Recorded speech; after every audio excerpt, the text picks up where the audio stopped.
Yung Antichrist po, siya yung kahuli-hulihang emperor na lilitaw sa buong mundo. At siya yung magtatayo ng Holy Roman Empire. Siya po yung tinatawag na the last global dictator. Sinabing emperor, under po nito, imperialism ang government nila. Ito po yung practice ng malaking bansa na sasakupin yung maliliit na bansa hanggang lumaki sila ng lumaki. Pero ang pinag-uusapan ngayon dito, buong mundo. Emperor is the highest position of monarchy. Pero yung monarchy, ito po yung mga hari at mga reyna ang namumuno.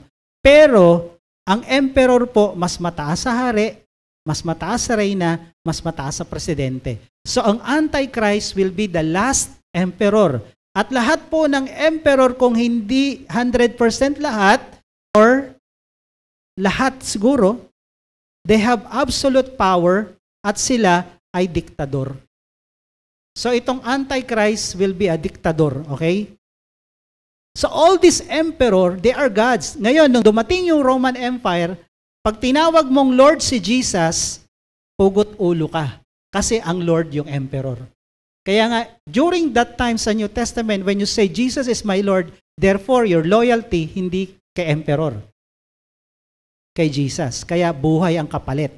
Lahat ng emperor na yan, kinikilala silang lords and gods.